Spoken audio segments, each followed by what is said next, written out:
شروع اللہ تعالیٰ کے نام سے جو بڑا مہربان اور نہایت ہی رحم کرنے والا ہے۔ تمام حضرات درود شریف پڑھیں جی۔ اللہم صلی علی محمد وعلی آل محمد کما صلیت علی ابراہیم وعلی آل ابراہیم انکا حمید مجید۔ اللہم بارک علی محمد وعلی آل محمد کما بارکت علی ابراہیم وعلی آل ابراہیم انکا حمید مجید۔ ربیع الاول کا مہینہ ہے، بڑی عظمت والا ہے۔ ایمان کا تقاضا یہ کہتا ہے کہ جتنے مہینے اور ہیں ان سب سے منفرد ہے، ان سب سے اعلیٰ ہے۔ اس کی اپنی ایک شان ہے۔ کیوں؟ کیونکہ ربیع الاول کے اس مہینے میں وجہ تخلیق کائنات جو ہے نبی اکرم حضرت محمد رسول اللہ صلی اللہ علیہ وسلم کی ولادت ہوئی ہے اس مہینے کے اندر۔ اور اسی مہینے کی 12 تاریخ کو نبی علیہ السلام ہم سے ظاہری طور پہ پردہ فرما گئے، لیکن نبی علیہ السلام اپنے روضہ مبارک میں زندہ ہیں۔ وہ جس طرح انسان اپنی ہتھیلی کو دیکھتا ہے، اس طرح محمد رسول اللہ صلی اللہ علیہ وسلم پوری امت کو دیکھتے ہیں۔ پوری امت کے سلام محمد رسول اللہ صلی اللہ علیہ وسلم کی حضور میں، ان کے دربار میں پیش کیے جاتے ہیں۔ دائی حلیمہ کہتی ہیں کہ جب رسول اللہ صلی اللہ علیہ وسلم کو لے کے میں قبیلہ بنو سعد کی طرف واپس آ گئی تو میں کیونکہ بوڑھی تھی تو انہوں نے اپنی بیٹی حضرت شیمہ کے ذمہ لگایا کہ اپنے بھائی محمد کی تم نے خیال رکھنا ہے۔ تو حضرت شیمہ جو تھی وہ بکریاں چرانے بھی روزانہ جایا کرتی تھی۔ تو جب بکریاں چرانے جانے لگیں تو دائی حلیمہ نے دیکھا کہ انہوں نے حضرت محمد صلی اللہ علیہ وسلم کو، جو اس وقت بالکل بچے ہیں، گود میں اٹھا رکھا ہے۔ فرمایا شیمہ یہ آپ بھائی محمد کو کہاں ساتھ میں لے کے جا رہی ہو؟ بیٹا یہ تو بہت چھوٹے ہیں ابھی، ان کو مت لے کے جاؤ۔ تو کہنے لگی اچھا اگر آپ ان کو میرے ساتھ نہیں لے جانے کی اجازت دیتی تو میں بھی نہیں جاتی پھر۔ فرمایا کیوں بھائی کیا بات ہو گئی، تم کیوں نہیں جاتی؟ میں بوڑھی ہوں، تمہارا باپ بوڑھا ہے، تو تم ہی بکریاں چرانے کے لیے جاتی ہو روزانہ، اب کیا بات ہوگی؟ فرمایا اماں جی جب میں ان کو لے کے جاتی ہوں ساتھ میں، تو جب میں ان کو ساتھ لے کے جاتی ہوں بکریاں چرانے کے لیے، تو جب میں کنویں پہ پہنچتی ہوں تو پانی خود بخود اوپر آ جاتا ہے، مجھے مشقت کرنی نہیں پڑتی اور میرے جانور ادھر ادھر نہیں بھاگتے، بہت جلدی چراگاہ سے اپنا پیٹ بھرتے ہیں، اور میں ایک درخت کے نیچے بھائی محمد کو لے کے بیٹھ جاتی ہوں اور میں بھی محمد رسول اللہ کا چہرہ تکتی رہتی ہوں، میری بکریاں بھی محمد رسول اللہ صلی اللہ علیہ وسلم کا چہرہ تکتی رہتی ہیں۔ قرآن نے کہا نا وَمَا أَرْسَلْنَاكَ إِلَّا رحمت للعالمین، کہ ہم نے محمد رسول اللہ کو پورے عالم کے لیے رحمت بنا کے بھیجا، صرف انسانوں کے لیے نہیں، صرف مسلمانوں کے لیے نہیں۔ فرمایا جتنے لوگ کائنات میں آئے، چاہے وہ انسان ہے، چاہے وہ آب و ہوا ہے، چاہے وہ پانی ہے، چاہے وہ زمین ہے، چاہے وہ آسمان ہے، چاہے وہ چرندے، چاہے وہ پرندے، چاہے وہ جانور ہیں، چاہے وہ ہوا میں رہنے والی مخلوق ہے، فرمایا جتنے عالم ہم نے پیدا کیے ہیں، تمام عالموں کے لیے اگر کوئی وہ رحمت ہے تو وہ محمد الرسول اللہ صلی اللہ علیہ وسلم۔ یہ تو ان کے ولادت کی اتنی برکتیں ہیں کہ حضرت آمنہ، سیدہ آمنہ فرماتی ہیں کہ پیارے نبی حضرت محمد رسول اللہ صلی اللہ علیہ وسلم جب پیٹ میں تھے، فرماتی ہیں جب میں اگر کہیں جاتی تھی تو مجھے درخت اور ان کے پتے، ان کی ٹہنیاں جھک جھک کے سلام کرتے تھے، تو میں بڑی حیران ہوتی تھی کیا بات ہے یہ؟ پتھروں نے محمد رسول اللہ صلی اللہ علیہ وسلم کو سلام پیش کیا۔ نبی علیہ السلام کی بہن حضرت شیمہ کے بارے میں لکھا ہے کہ وہ جب ضعیف ہو گئیں، بوڑھی ہو گئیں، تو ان کے قبیلے والے کہیں صحابہ اکرام رضی اللہ تعالیٰ اجمعین کے ساتھ کوئی جنگ ہوئی، سارے پکڑے گئے، تو قبیلے کا سردار پیسے اکٹھے کرتا پھر رہا ہے کہ پیسے دو جزیہ دے کے چھڑوا لائیں۔ ان کے دروازے پہ آیا، پوچھا کس نے پکڑا؟ ہوگا محمد رسول اللہ کے ساتھیوں نے پکڑا۔ فرمایا مجھے لے چلو، میرے بھائی ہیں، میں ویسے ہی چھڑوا دوں گی۔ اس مہینے میں اللہ تبارک و تعالیٰ نے کائنات عالم کے اوپر رحم فرمایا کہ محمد رسول اللہ صلی اللہ تعالیٰ علیہ وسلم جیسی عظیم شخصیت کہ جن جیسا نہ پہلے کوئی آیا نہ اب قیامت تک کوئی آئے گا،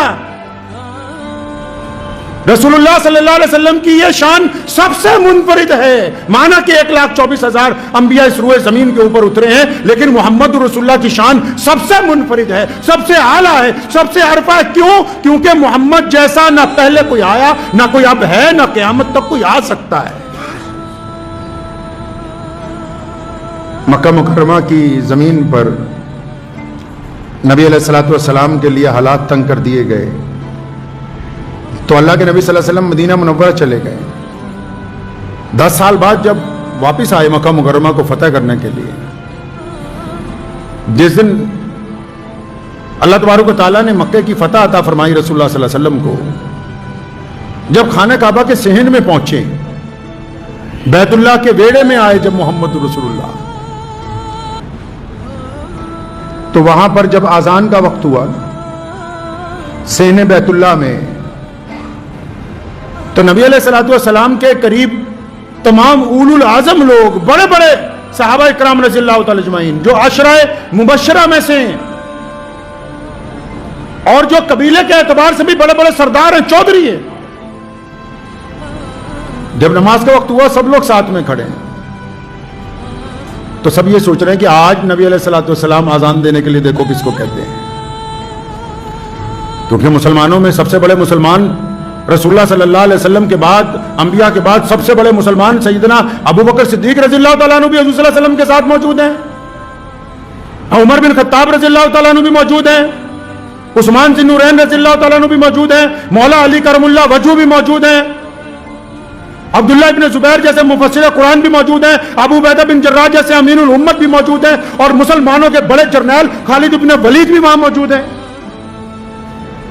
سارے بڑے بڑے صحابہ موجود ہیں. تو نبی علیہ الصلوۃ والسلام نے ادھر ادھر نگاہ دوڑائی، فرمایا میرا بلال کہاں ہے؟ بلال کون ہے جی؟ بلال غلام ہے، بلال کالا ہے، بلال حبشی ہے، بلال کے پیروں میں جوتی نہیں، بلال کے کپڑے پھٹے ہوئے ہیں، بلال کے موٹے موٹے ہونٹ ہیں. فرمایا میرا بلال کہاں ہے؟ تو سیدنا بلال رضی اللہ عنہ خود فرماتے کہ میں تو سب سے پیچھے تھا. اندر سے جب آواز لگی بلال، میرے تک پیغام پہنچا، تو فرمایا میں کانپ گیا، بھی اتنے بڑے بڑے لوگوں میں اس غلام کی کیا ضرورت پڑ گئی. فرمایا بلال کو بلاؤ، آج بیت اللہ کی چھت پہ چڑھ کے اگر کوئی اذان دے گا تو میرا بلال دے گا. اور جب رسول اللہ نے یہ بات کہی تھی نا، تو اس وقت چند لوگوں نے رسول اللہ کے کان میں ایک بات کہی کہ یا رسول اللہ، آج تو ابو جہل کا پورا خاندان مٹی میں مل گیا، آج بڑے بڑے چودھریوں کی اقراط نکل گئی، آج مکہ کے جو بڑے بڑے سردار بنے پھرتے تھے، جنہوں نے اپنی ذات اور برادریوں کو اونچا بنا ہوا تھا، ان کی شان خاک میں مل گئی. یا رسول اللہ، ایسے موقع پر اگر آپ ایک غلام کو بیت اللہ کی چھت پر چڑھائیں گے تو ان کی جو رئیس عزت ہے وہ بھی ختم ہو جائے گی. آپ بلال کی بجائے کسی اور کو کہہ دیں. رسول اللہ صلی اللہ علیہ وسلم نے فرمایا خبردار، اگر مکے کی گلیوں میں محمد رسول اللہ کے نام پر مار کھانی ہو تو میرا بلال کھائے، پتھر کھانے ہو تو میرا بلال کھائے. یہ کیسے ہو سکتا ہے کہ پوری دنیا کا دشمن ایک طرف ہو اور وہ چاہے کہ ایک غلام کو سرداری نہ دی جائے آج کے موقع پہ. فرمایا اپنی رائے اپنے پاس رکھو، آج اگر کوئی بیت اللہ کی چھت پہ چڑھ کے اذان دے گا تو میرا بلال دے گا. نعرہ تکبیر، نعرہ تکبیر، حق نبوت، حق نبوت، نعرہ تکبیر. اب بلال نے جو بات کی ہے نا، بس وہ یہ واقعہ آپ کو اس لیے سنا رہا ہوں کہ سیدنا بلال نے کیا کیا ہے. پھر بلال کہتے ہیں جب مجھے کہا گیا تو میں بیت اللہ کی منڈیر پکڑ کے جب اوپر چڑھ رہا تھا، جتنے لوگ حج کرنے جاتے ہیں نا جی، جو رسول اللہ سے پہلے بھی جنہوں نے حج کیا، طواف کیا، اب بھی قیامت تک کریں گے، کوئی بھی بیت اللہ کی چھت پر نہیں چڑھا اذان دینے کے لیے. بلال واحد صحابی رسول ہے جس نے بیت اللہ کی چھت کے اوپر چڑھ کے اذان دی، کیونکہ بیت اللہ کے چاروں طرف نماز ہوتی، بیت اللہ کی چھت پہ تو ہوتی نہیں. تو فرماتے ہیں جب سیدنا بلال رضی اللہ تعالیٰ عنہ کو حکم ہوا تو فرماتے ہیں سیدنا بلال خود رضی اللہ تعالیٰ عنہ فرمایا جب میں اوپر چڑھنے لگا منڈیر پکڑ کے تو میں رونے لگا کہ بلال، اس بیت اللہ کی جو باہر کی چوکٹ ہے چار دیواری کی، جب تو وہاں سے اندر آنا چاہتا تھا آج سے 10-15 سال پہلے، تو یہ ابو جہل تجھے مارتا تھا، کبھی اتوا مارتا تھا، کبھی امیہ مارتا تھا، کبھی ابو جہل مارتا تھا، کبھی عبداللہ بن جدان نے تیری کھال ادھیڑی. کیوں؟ وہ بار بار کہتے تھے بھائی تو کالا ہے، حبشی ہے، غلام ہے، تیری ذات نیچی ہے، تیرے میں اتنی ہمت کیسے آ گئی کہ تو اللہ کے گھر کے اندر چلا جائے.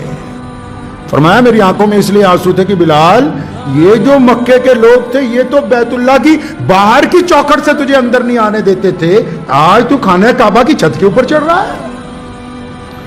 فرمایا میرے دل میں خیال آیا، میں نے اپنے آپ سے پوچھا بلال یہ اتنا بڑا درجہ کیسے مل گیا، اتنا بڑا درجہ کیسے مل گیا؟ آج کل کسی کو کوئی درجہ مل جائے نا کہتے نہیں میرا کمال ہے، آج کل کوئی بندہ بڑا بن جائے نا پھر تعریف سننے کے عادی ہو جاتے یار میرا کمال ہے،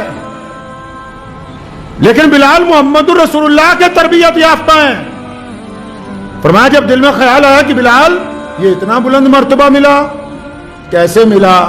فرمایا میری فوراً نگاہ محمد الرسول اللہ صلی اللہ علیہ وسلم کی طرف گئی اور میرے دل نے کہا بلال سونے محمد الرسول اللہ کی جو غلامی ہے اس کی وجہ سے آج تجھے یہ مقام ملا کہ تو بیت اللہ کی چھت کے اوپر چڑھ رہا ہے،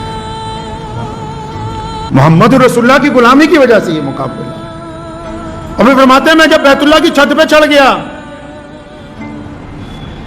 جب اذان دینے لگا تو اچانک میرے دل میں خیال آیا کہ بلال اب کعبہ کہاں ہے؟ کعبے کی چھت پہ تو خود محمد رسول اللہ نے تمہیں چڑھا دیا ہے، لوگ کعبے کے چاروں سمتوں سے نماز پڑھتے ہیں، جو جدھر سے آتے ہیں اس طرف سے خانہ کعبہ کی طرف منہ کر کے نماز پڑھتے ہیں۔ فرمایا مجھے خانہ کعبہ کی چھت پر چڑھایا گیا تو میرے دل میں خیال آیا کہ بلال اب کعبہ کہاں ہے، اب کعبہ کدھر گیا، کس طرح منہ کر کے آزان دینی ہے؟ قربان جاؤں سیدنا بلال کے اوپر، بلا شبہ اللہ تبارک و تعالیٰ نے آج تو کوئی سید کا بیٹا ہو تو سیدنا بلال کا نام لینا اپنے لیے خوش قسمتی کی بات سمجھتا ہے۔ اللہ نے ان کو اتنے درجوں سے نوازا ہے۔ جب خانہ کعبہ کی چھت پہ چڑھے فرمایا جب میرے دل میں خیال آیا کہ بلال اب کعبہ کدھر ہے تو فرمایا میں نے دیر نہیں لگائی، اپنا چہرہ بیت اللہ کے ویڑے میں، بیت اللہ کے صحن میں جس طرف سونے محمد الرسول اللہ کھڑے تھے اس طرف اپنا چہرہ کیا اور میرے دل نے کہا بلال کعبے کا اگر کوئی کعبہ ہے تو وہ محمد الرسول اللہ ہے، کعبے کا اگر کوئی کعبہ ہے۔ اور پھر کمال دیکھیے، اللہ کا نظام دیکھیے، کائنات نے کیا دیکھا زمین و آسمان نے کہ بلال خانہ کعبہ کی چھت پر کھڑے ہوئے محمد رسول اللہ کی طرف چہرہ کر کے اذان دے رہے ہیں اللہ اکبر اللہ اکبر۔ محمد رسول اللہ کے دل میں آیا کہ طواف کیا جائے، سونے کملی والوں چل پڑے اپنی جگہ سے، وہ طواف کرنے لگے، بلال اذان دیتا ہے، کملی والے چلنے لگتے ہیں تو بلال اذان میں جدھر کو محمد رسول اللہ چلتے ہیں